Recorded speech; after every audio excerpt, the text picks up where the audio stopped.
शौर्य जैसे ही अपनी रूम की फोटो देखता है वो सीधे अपने रूम की तरफ बढ़ जाता है और यशिका को इस तरह टॉवल में देख उसे गुस्सा आ जाता है और वो यशिका पर चिल्लाते हुए कहता है, कपड़े नहीं है जो टॉवल में घूम रही हो। अब आगे शौर्य की बातें सुन यशिका अपने टॉवल को अपने हाथों से पकड़ते हुए ना में अपना सर हिला देती है। यशिका का ना सुन शौर्य गुस्से से अपनी मुट्ठी भींच लेता है और यशिका का हाथ पकड़ उसे अपने क्लोजेट में ले जाता है और एक बटन प्रेस करता है। बटन प्रेस करते ही वो क्लोजेट 2 हिस्सों में बंट जाता है और एक बड़ा सा रूम ओपन होता है। यशिका जैसे ही उस रूम में देखती है उसकी आंखें शौक से बड़ी हो जाती हैं क्योंकि उस हिडन क्लोजेट में एक तरफ सैंडल बूट्स और स्लीपर्स थे, एक साइड ब्रांडेड ड्रेस थी जो अभी मार्केट में लॉन्च ही नहीं हुई थी और दूसरी side most expensive purse, watch, accessories रखी हुई थी। यशिका की आंखें बड़ी होती चली गई। शौर्य ने यशिका का हाथ छोड़ते हुए कहा, ये रहे तुम्हारे कपड़े, पहने उसे, बाहर आओ और अगर दोबारा टॉवल में बाहर आई तो हमसे बुरा कोई नहीं होगा। इतना कह शौर्य वहां से चला गया। कुछ देर बाद क्लोजेट का डोर ओपन हुआ और यशिका बाहर आई। यशिका दूध सी गोरी थी और आज उसने लाइट पिंक कलर की स्कर्ट और वाइट टॉप पहन रखा था जो उसकी बॉडी में छिप जा रहा था। यशिका की खूबसूरती किसी को भी अपना दीवाना बना सकती थी। यशिका के लंबे बाल खोले हुए थे और उसके फेस पर लटक रहे थे। यशिका जैसे ही बाहर आई शौर्य की नजर जैसे ही यशिका पर गई एक पल को शौर्य भी उसकी खूबसूरती में खो गया। लेकिन शौर्य ने अपने ख्यालों को झटका और यशिका का हाथ पकड़ उसे खींचते हुए अपने साथ बाहर लाया और कार के बैक सीट पर धकेलते हुए बैठ गया।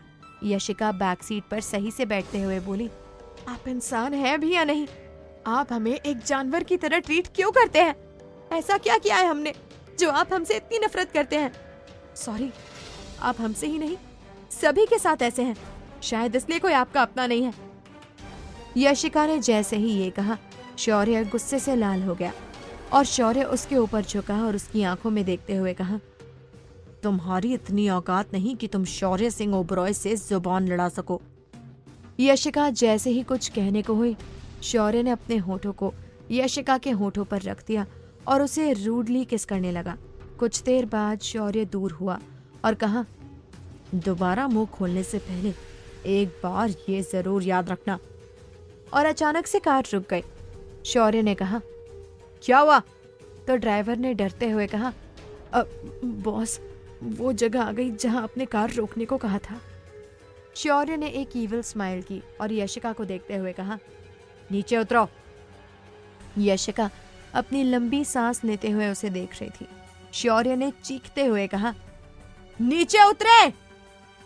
यशिका कार से नीचे उतर गई तो शौर्य ने विंडो से यशिका को देखते हुए कहा, इस कार की स्पीड कितनी होगी? उस स्पीड के साथ तुम इस कार के साथ भागोगी। अगर तुमने ऐसा नहीं किया तो तुम्हारे उस छोटे से भाई को इस दुनिया से ही भगा दूंगा। यशिका ने लाचार होते हुए कहा, नो प्लीज। शौर्य ने कहा, तो भागो।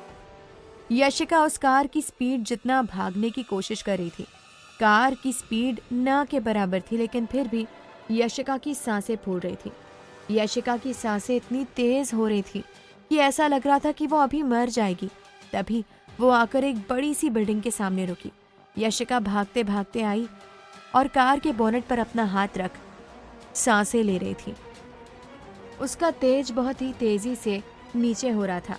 बॉडीगार्ड ने आगे बढ़कर डोर ओपन किया। शौर्य अपने ऑरा में बाहर निकला और यशिका को देखते हुए कहा, क्या हुआ यशिका?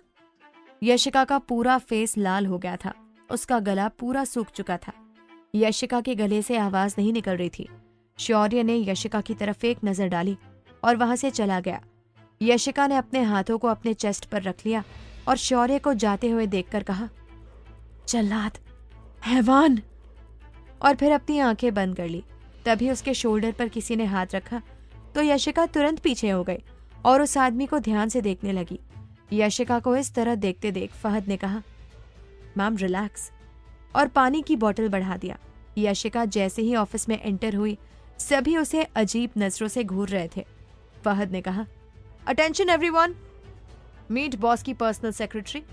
फहद की बातों को यशिका ने जैसे ही सुना, वो अपनी नजरें उठाकर फहद को शौक भरी नजरों से देख रही थी। क्या होगा कहानी में आगे, जानने के लिए सुने अगला एपिसोड।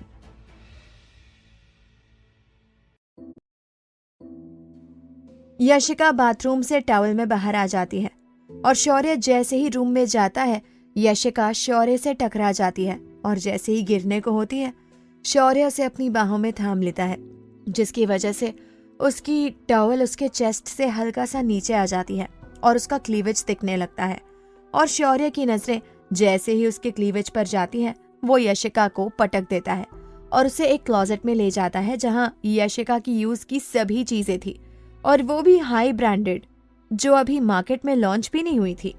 शौर्य यशिका को अपने साथ ऑफिस ले जाता है, लेकिन ऑफिस पहुंचने से पहले ही वो यशिका को रास्ते में उतार देता है और कहता है कि वो कार की स्पीड को न मांगे करे और भागते हुए आए।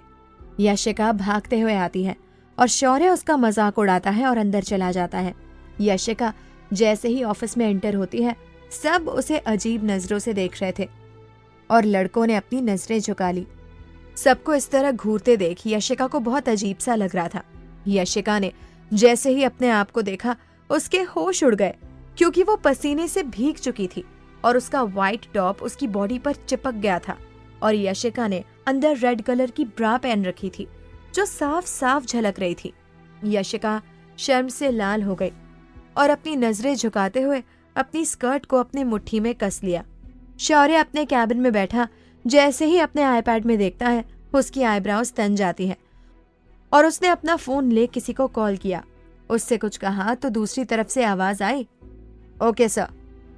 शौर्य अपनी चेयर से उठा और चेयर पर रखी अपनी जैकेट को उठाया और अपने कैबिन से निकल गया। यशिका ने अपने आप से कहा, काश हमें इसी वक्त मौत आ जाए।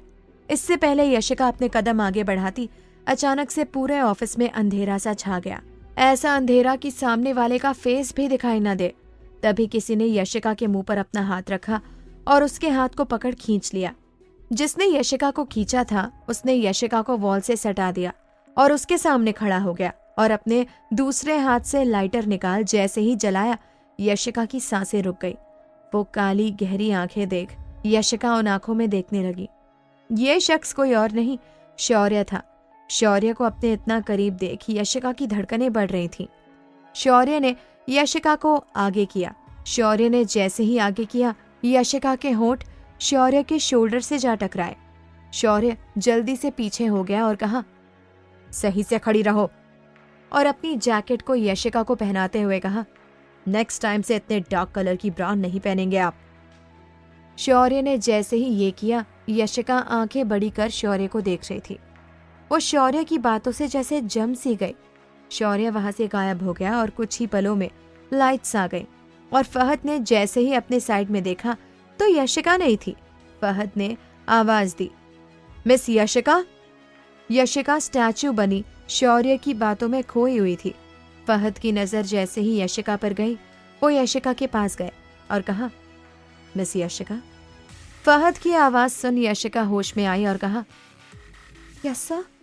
फहद ने कहा, आप यहाँ क्या कर रही हैं? अंधेरे में आप जल कैसे सकती हैं? और हाँ, यहाँ बॉस की इजाजत के बिना कोई इधर उधर नहीं जाता, तो आप अगर अपनी सेफ्टी चाहती हैं तो बस अपना काम करिए। और कहा, चलिए।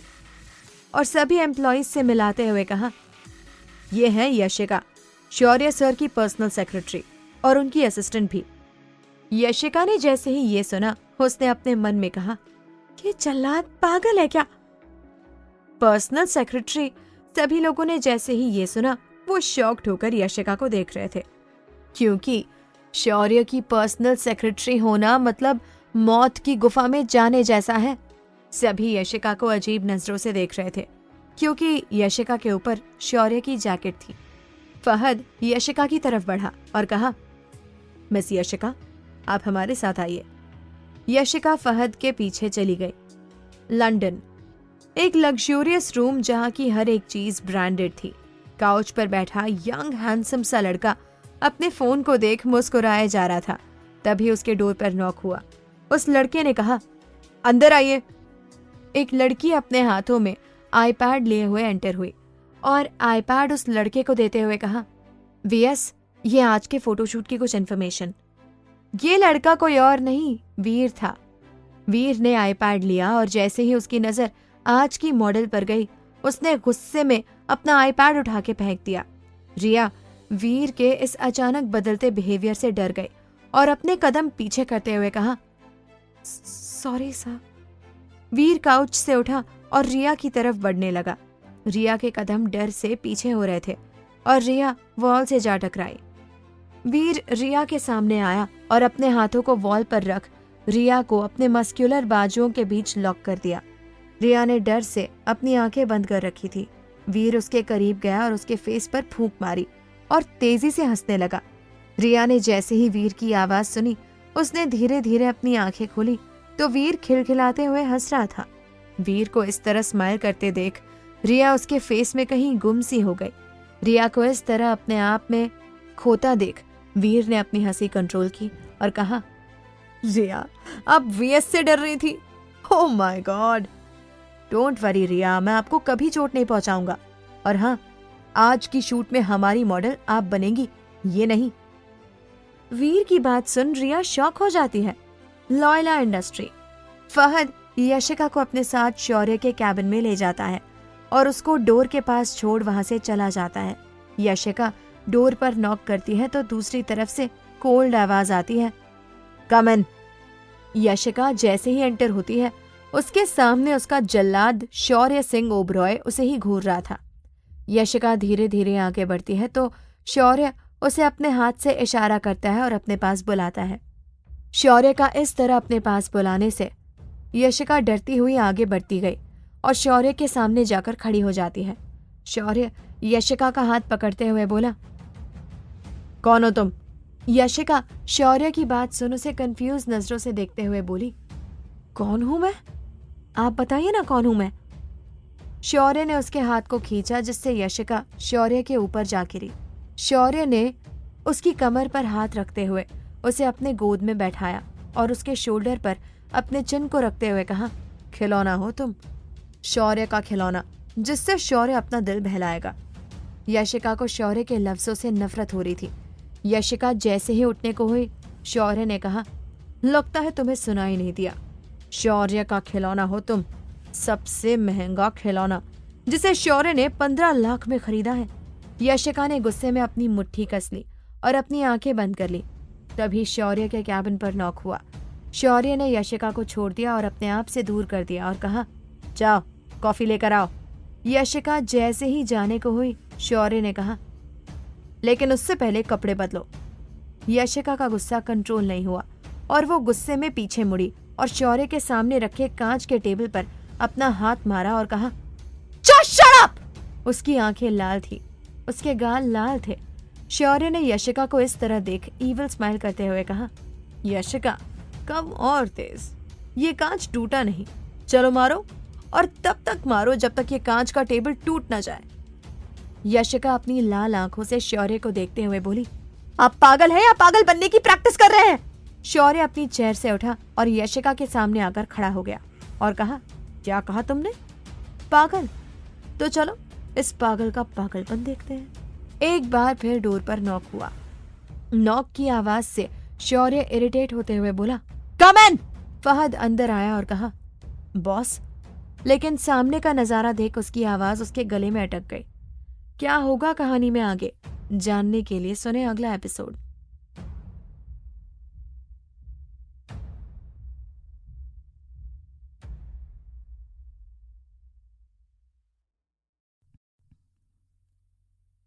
हम उम्मीद करते हैं